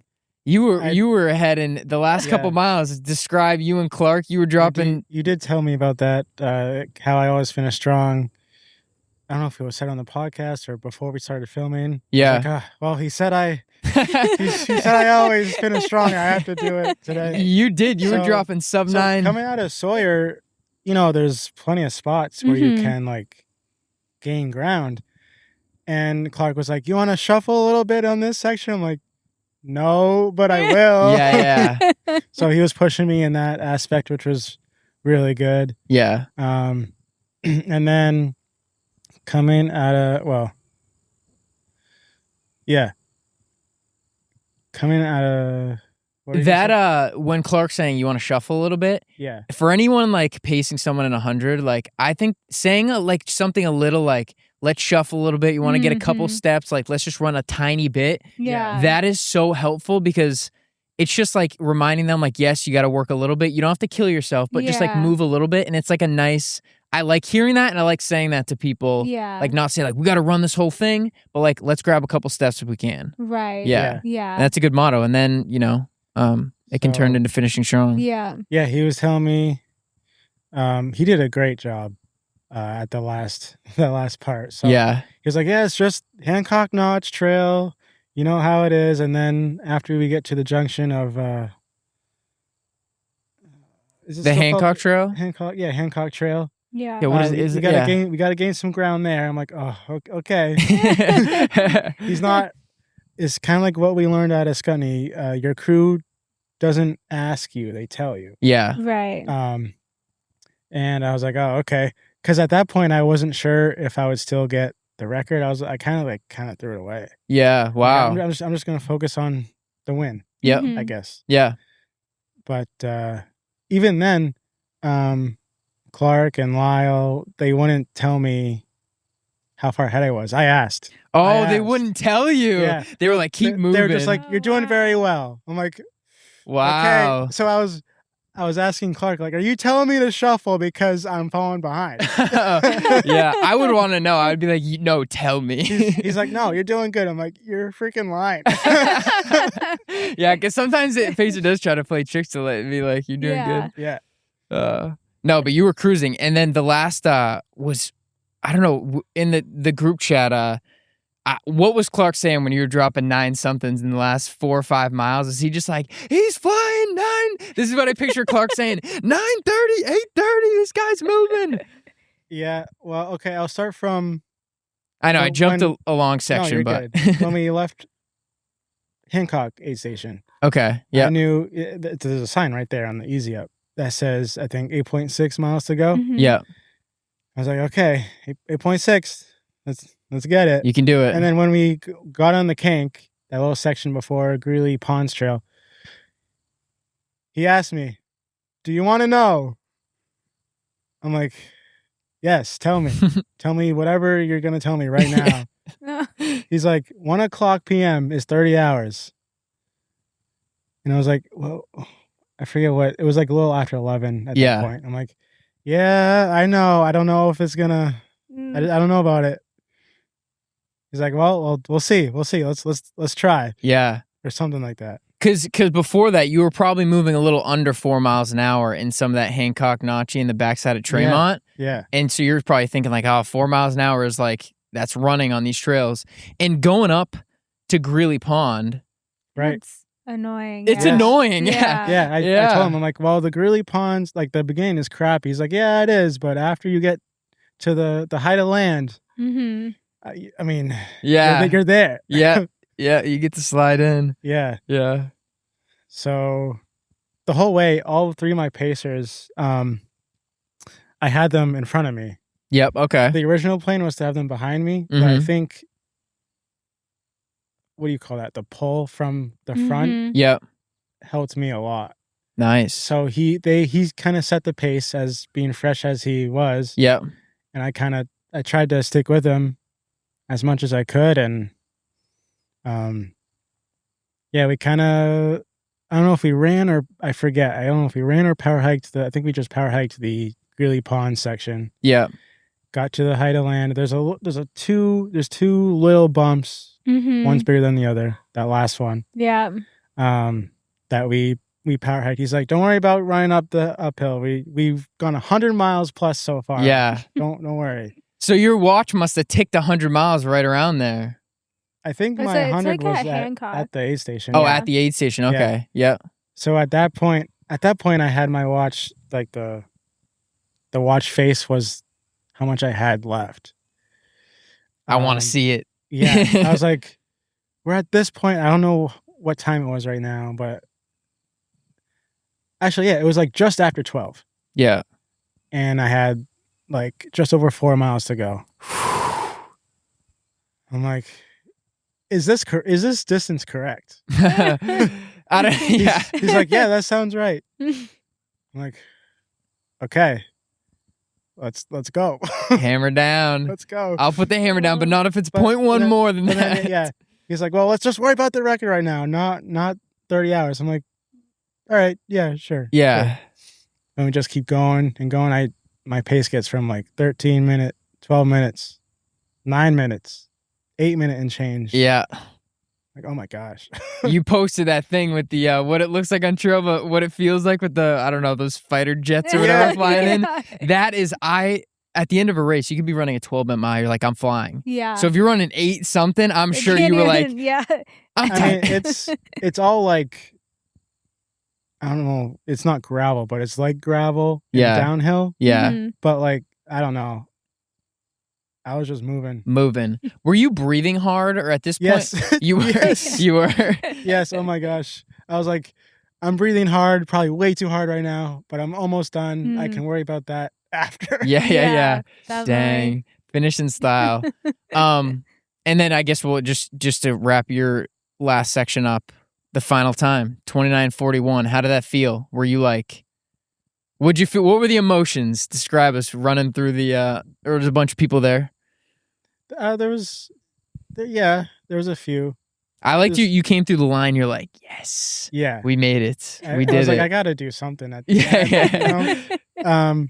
But I didn't smile until that last bridge, I think. Yeah. Yeah, I was like, oh, I remember this. Yeah. I'm here. Yeah. Dang. I'm here because I kept asking Clark, like, time. So he's like, you're doing good. So when that first bridge, or the like right before you enter, like you see the white buildings and everything. It was 12:38, and I just couldn't stop saying, wow. Wow.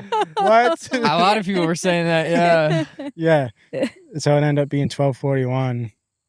Like, wow. With how rough my night was, I did not think I would go under 30. Not even close. I mean, all that puking and still hammering is very impressive. But I think, you can't, at this point, you can't bet against you. You can't not expect it, It's pretty crazy. That was an epic finish. And then you, in similar vein, like, you were a few running with the boys, but you beat the women's course record by 4 hours. Like, this is as just dominant.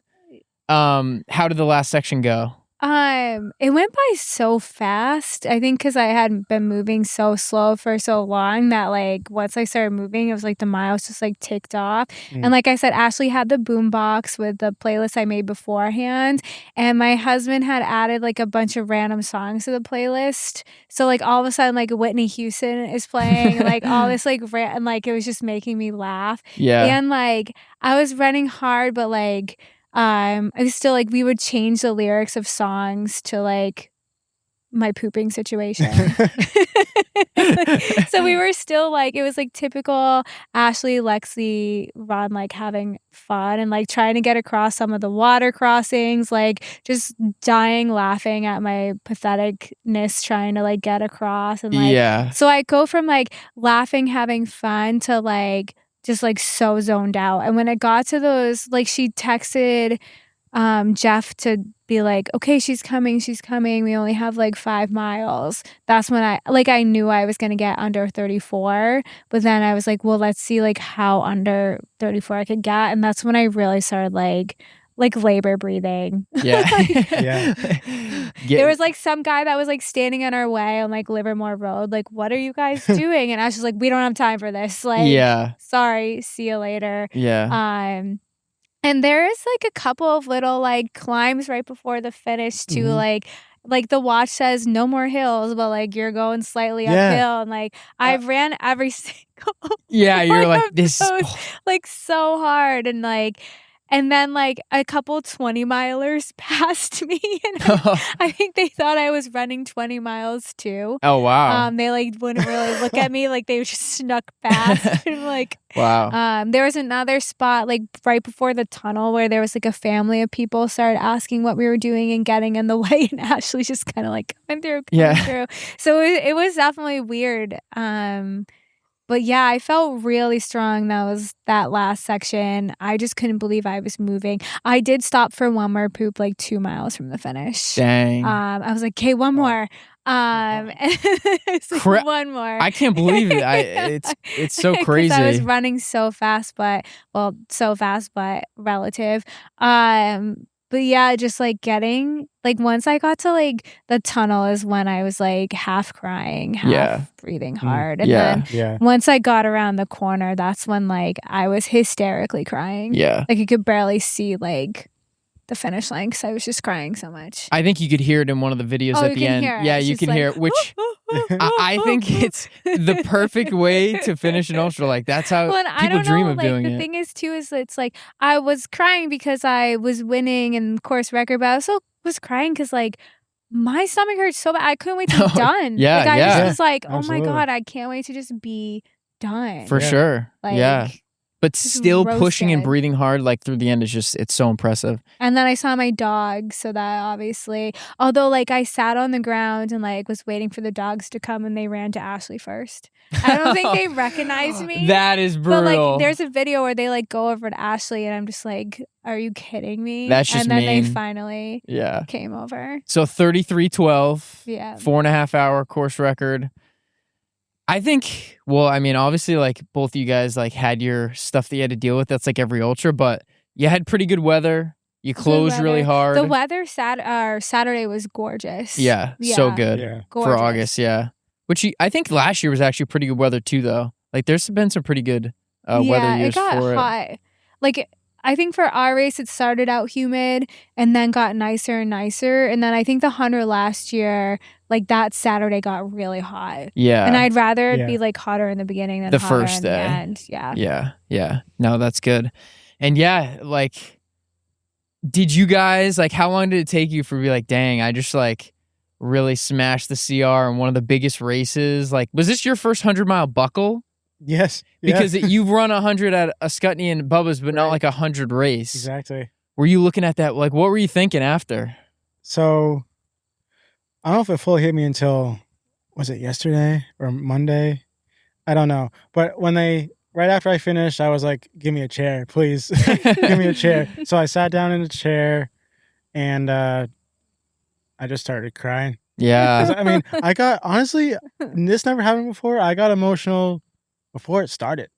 Wow. Yeah, I always get emotional before it starts. I'm just a crybaby. Yeah, I was like, this is it. This is my first 100-mile buckle attempt. I don't know what's in store. Yeah. I'm gonna try my best. Hopefully I make it out on the other end. Yeah. And then it might have been, what is today? Wednesday? I think Monday, I posted that thing on my story. Like I was looking at my trophy and looking at all the videos. Like I keep rewatching my finishing video that my White Mountain Endurance posted. Yeah. Just can't stop getting emotional. Yeah, I bet, man. I watched both those videos and I get like goosebumps. Seriously, like I feel the motion, the hard work, everything. So I'm sure on your end, yeah. And then what did you think about the Strava file of the week? Oh, that was on Freetrail. That was crazy. Yeah. So I woke up from my nap yesterday and Clark sent me it from our group chat, me personally, like direct on a DM and on Instagram. I'm like, what is going on? What's happening? And I guess the Freetrail podcast gave me the Strava file of the week. Yeah, Bowman. Dylan Bowman. They went through it. They were talking about you. They were, what did they? I think he said like my guy Conor Brown or something like that. Yeah. And then they just talked about the race, like gave the flowers on like a huge platform, which was cool to see. And then both of you guys have been like in. I think I reposted like a couple things like this was a massive, next to Joe McConaughey, which is that did you Yeah, send that to Joe? Yeah, I thought that was funny. Yeah, it was like Joe and I got mentioned in the same thing. Yeah, they should have gone a dual Strava File of the week because you're probably sitting there like, huh, mine looks pretty good too. I was like, because there was another when Mike picked me up at South Moat, I was like, okay, we're chasing another segment right now because there's a segment from Bartlett to South Moat back to Bartlett. Yeah. This is how like a lot of people think that your and Mike's runs go together, just like grabbing every segment just like so like Strava brained. Yeah. But yeah, I was like, we gotta chase this other one. How did it feel for you at the end, like getting another massive buckle? I just sat in the grass for a long time until somebody finally brought me a chair. But like I had so many friends there and I just like started just gabbing about everything. And then I stayed there until like 9:30 and watched a bunch of finishers come until I got way too cold. And then I went home not home. I went back to the Airbnb, barely slept. And then I was back at the finish line at like 8 a.m. until almost 3 o'clock. That's awesome. Yeah, that's cool. So it didn't really like hit me until like Monday when I had some time alone. Yeah. But I hung out at that finish line last year when people were coming in on Sunday, and that was definitely part of what made me want to sign up too, because like you see people who've been out there for 50 plus hours. Yeah. And like there was a 59-year-old woman who finished, and like just all these like inspiring people, or people who are doing the 50 miler who've been out there for like 30 hours. Like it's just like that is what like people think like, oh, like we're so fast, like that's an inspiration to them. Like that is what inspires me, is those people that are out there for so long. Every person at the end of that race, like in that 50 or 100, is so happy to get to the end. Like they accomplished. So many people cry. Like I was like, it is really an inspirational like finish line to hang out at. It is cool. I'm upset. I always have vacation conflicts that week, which I am going to go back and run that 100. I don't know if it'll be next year or the year after, but make time. But I love going like just to the bib pick out. I volunteer there and just like go hang out. I went there. I couldn't go Thursday before your guys's, but I went there Friday night because I wasn't volunteering, but just to hang out. Yeah. And I get there and no one's in Waterville Valley. And I'm like, what's going on? And they didn't do bib pickup the night before. They did it the morning of. The night before the 100, and then the morning that I got there, and so I was like, "Oh man, I was gonna hang out here for a few hours." Like, so I didn't spend as much time, but obviously on the tracker all weekend. Yeah. I know that's just awesome. Like, I was rooting for you guys, like so pumped for you guys, but it was just like it was cool to see, and you guys. Had an awesome performance, and I'm glad you're getting like a lot of like hype and a little bit, I don't know if you guys want it or not, but I think it's deserved. I definitely don't really like being in the spotlight that much, but it is kind of nice like to do something big like that. Yeah. Though it's like, it is kind of interesting to see how hyped like this is compared to like finishing the Giro Tisma last year. Especially because you have like Aravaipa's part of it, and like White Mountain Endurance has become so big now. So like to see like a reel that was posted have so many views and so many comments from strangers was like very like, whoa. It's crazy. Like it's wild. It has turned into like one of the big like marquee races. I don't even know if that's the right word, but like the prime races around here. Right. And you can see, when like a big company comes out and puts a spotlight, and it was pretty cool. So, and I will just say, like, you guys deserve the spotlight and are two of just the strongest runners in the Northeast, East Coast, like maybe the country. I just think so highly of you guys. So I appreciate you coming on. Thank you. Comparing efforts. We were chatting a little bit about this.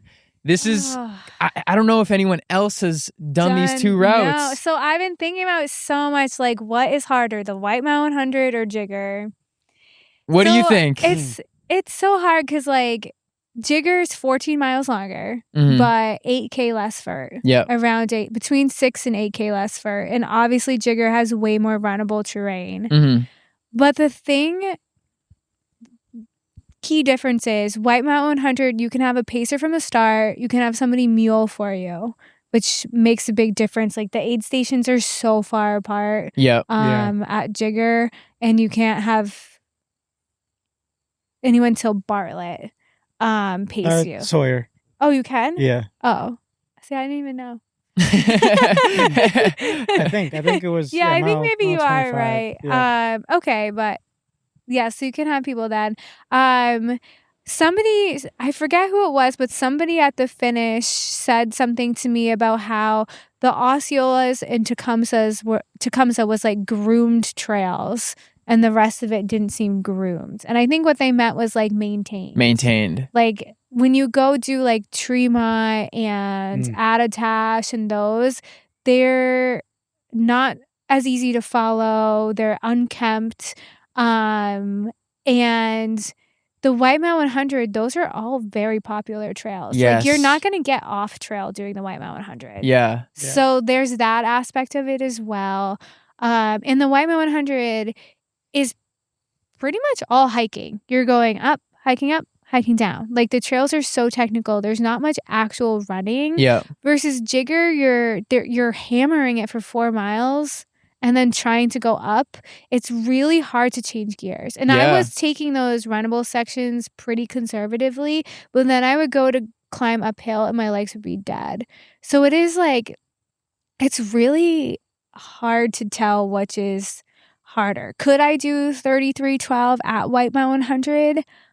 I think under the right conditions and pacers all the way, I think I could. Yeah. So, it's so hard to tell.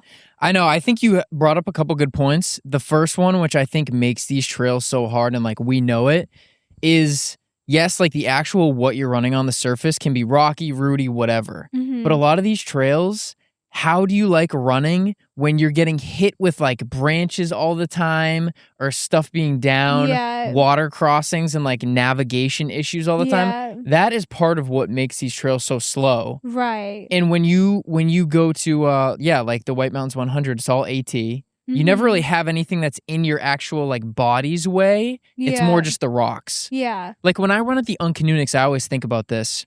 I never have to worry about the trail around me or things. I just have to run on the rocks, which are easier, but I think it makes it way faster. Yeah. But when you're on Tremont, when you're in Hancock Notch and things are hitting you and you're getting pissed and there's things and there's loose leaves and loose little logs that you're slipping on, like or the swamp on top of Attitash. Yes. That was the so was it wet this year? It was like I got ankle deep. Okay. Yeah. Okay. Yeah. I thought on the preview podcast, Lyle or Clark was like, "Oh, I don't know if it was."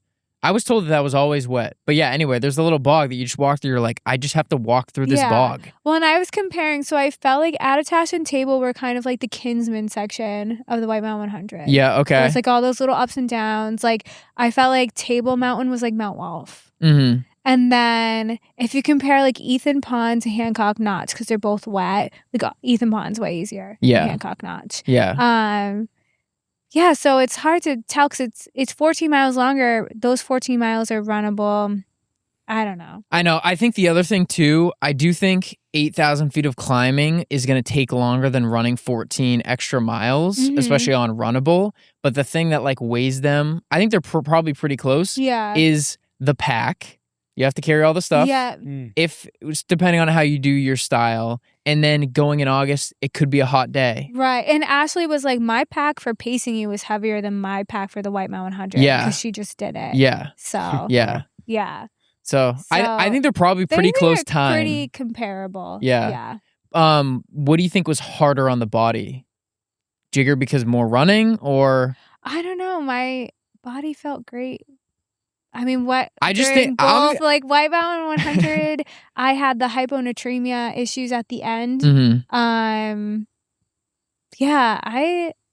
If you're good at hiking and mountain stuff, the White Mountain 100 isn't too hard on the body. You do a lot. I mean, you guys just do a lot of hiking and very strong. The weird thing for me is my knees hurt more on the runnable stuff than it does on the rocky stuff. So I'm not a good person to ask. That is weird. Yeah, that is weird. Like Run Amok 50K messed up my knees for so long. Yeah. Dang. So. Really? Yeah. Wow. Yeah. That's crazy. Yeah. Not even just looking at you guys, I'm like, wow, they really aren't like fidgeting much with their legs. Like they're just. I had one blister that was huge right here when I finished. Yeah. That I had no idea was forming, and so people would walk over to me on Sunday and be like, "What is that?" And we eventually named it Kevin.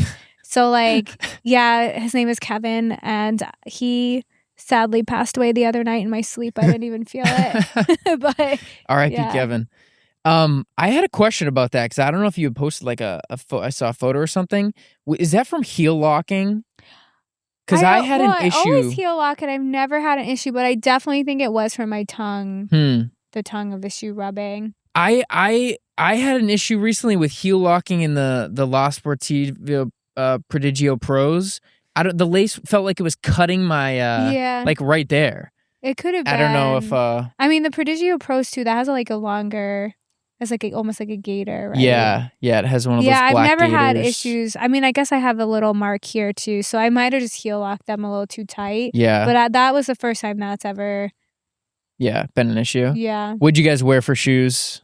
Topo Traverse. Topo. I was gonna wear Prodigio Pros, but I hadn't done a super long run in them yet. Yeah. So. Yeah. What'd you wear? On the way out, I had my BJ Max 2s. And then the way back, I had my La Sportiva Prodigio Pros. Nice. I put my Prodigio Pros in my South Moat bag, along with poles too, but I didn't use the poles at all. Yeah. I changed to poles on the way back, but I heard you were snapping them. What happened? I ended up breaking them. I forget which mountain. Well, it might have been Attitash.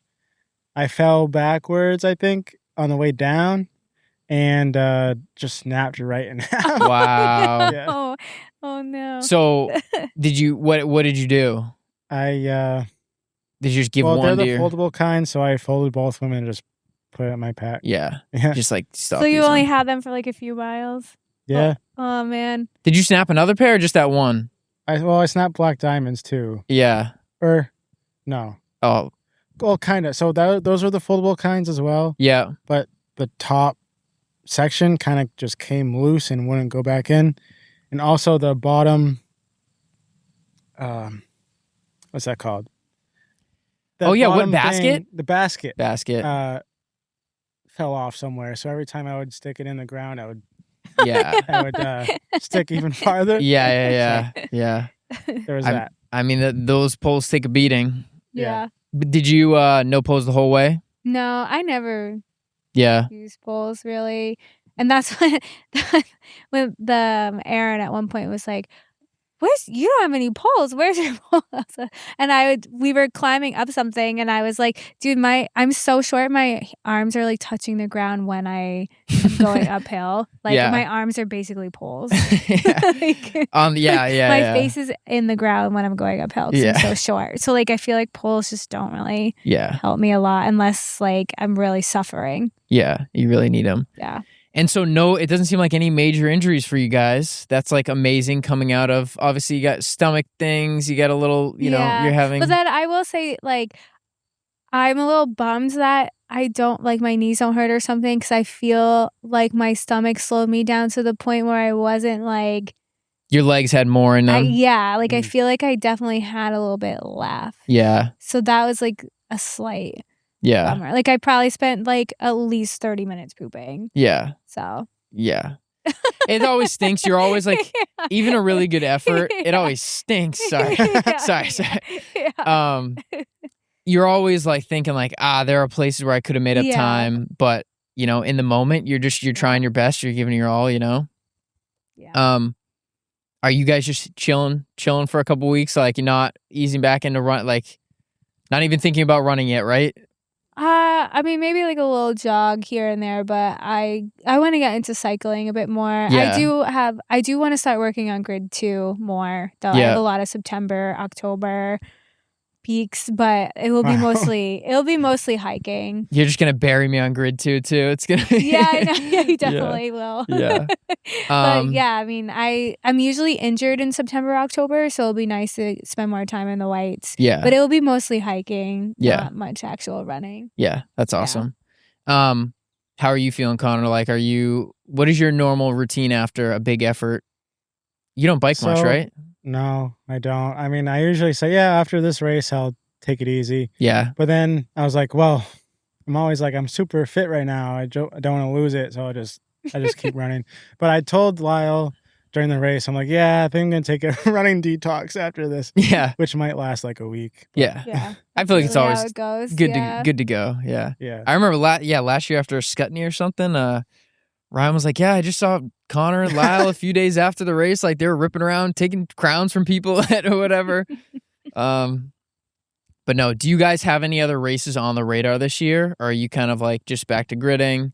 I mean, it's a big A race. That's for me. If I were you guys, I'd be like, I'm good. That's good for me. No, I don't have anything. I thought about doing something, but I have like a goal for like May, and I really want to just like take it easy and like start off training for next year better. Yeah. So, no. Yeah. Super smart. Yeah.